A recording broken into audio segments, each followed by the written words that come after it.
শুভেন্দু অধিকারী বারবার যে কথাগুলো বলছে আসলে ও চাইছে ওর দেয়ালে পিঠ ঠেকে আছে। ওর 26-এর পরে ওর খুঁজে পাওয়া যাবে না। 26-এর পরে ওর এলাকায় মানুষকে পিটতে যাবে, মারবে, মেরে চাকদা করে দেবে, চাকদা গরম করবে। জনগণ আগামী বিজেপি আরএসএস যারা করবে তারা পিটিয়ে দেশ থেকে বিদায়। পাগল, অর্ধ পাগল, উন্মাদ, তো পাগলা বলে উন্মাদেরও অধম হয়ে গেছে। ওই একটার পর একটা কথা বলে যাচ্ছে, যে কথাগুলো ভিত্তিহীন, যা শুনলে হাসিও পায়।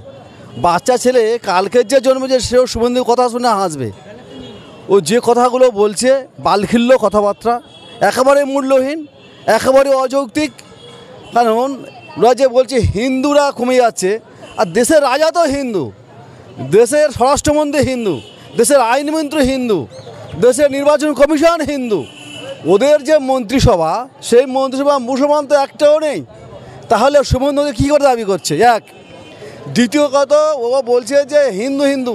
আরে ওই আমি ওটাকে একটা গালাগালি করেই বলি, ও নিজেই হিন্দু নয়।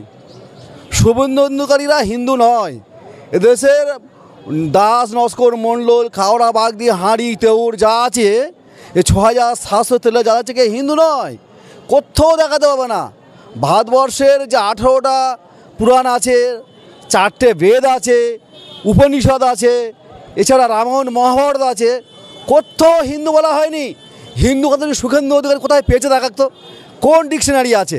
এবং আমি বলবো শুভেন্দু অধিকারীকে, এখন তো গুগলের সবার হাতে মোবাইল আছে, আপনার হাতে মোবাইল, বাচ্চা ছেলেদের হাতে মোবাইল আছে, সবাই মোবাইল ঘাটছে। হিন্দু কথা সার্চ করে দেখুন না, হিন্দু কার বলছে। ওটা হিন্দু বলে কথাটাই তো ভুল বলে আপত্তি করছে। এক। তৃতীয়ত শুভেন্দু অধিকারী বারবার যে কথাগুলো বলছে আসলে ও চাইছে ওর দেয়ালে পিঠ ঠেকে আছে। ওর 26-এর পরে ওর খুঁজে পাওয়া যাবে না। 26-এর পরে ওর এলাকায় মানুষকে পিটতে যাবে, মারবে, মেরে চাকদা করে দেবে, চাকদা গরম করবে। কিন্তু শুভেন্দু অধিকারী তো তিনি বলছেন যে এসআইআর এর হিন্দুদের কোনো ভয় নেই, তারা যদি সিএতে অ্যাপ্লাই করে বাকিটা তিনি বুঝে নেবেন।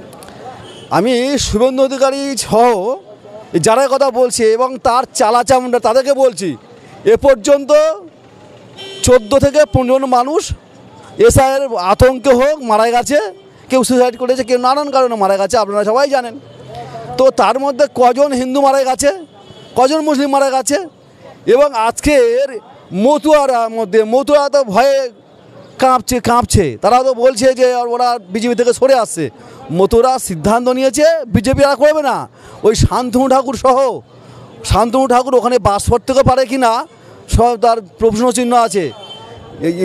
আমরা দেখেছি বিহারের এসআইআর হয়েছে, বিহারের এসআইআরের ফলে যে আমরা নির্বাচন কমিশন যে তালিকা প্রকাশ করেছে, তাতে দেখা গেছে হিন্দুরা বেশি বাদ গেছে, দলিত আদিবাসীরা বেশি বাদ গেছে, এবং সেখানে তো জালিয়াতি করা হয়েছে। আমাদের যোগেন্দ্র যাদবজি দেখিয়েছেন বাল্মীকিনগরে 5000 মানুষ যাদের ভোট, দুটো করে ভোট আছে, এবং 5000 মানুষকে অবৈধ ভোট ঢুকে দেওয়া হয়েছে।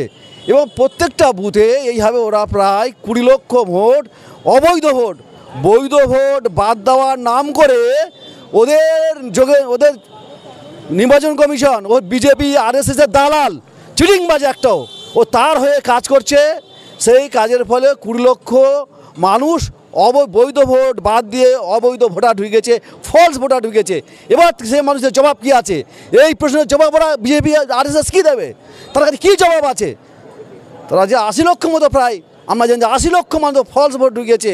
এই ফলস ভোটার থেকে তো ভোট দেবো ওরা। একজন ব্যক্তি তার 3টে জায়গায় নাম আছে। এবারে নির্বাচন 25-26 ওরা যে ঘোষণা করেছে, ফল করেছে নির্বাচন কমিশন, তাহলে তার উত্তর ওরা কী দেবে? জনগণ বুঝতে পারছে না। জনগণ আগামী বিজেপি আরএসএস যারা করবে তারা পিটিয়ে দেশ থেকে বিদায় করবে। মানুষ সেদিকে বুঝতে পারছে, সাধারণ মানুষ বুঝতে পারছে। আজকের আমরা সেই কথাই বলবো, সাধারণ মানুষকে ঐক্যবদ্ধভাবে এই সমস্ত ছেঁচড়া মানুষদের পিটিয়ে তাড়া করার জন্য।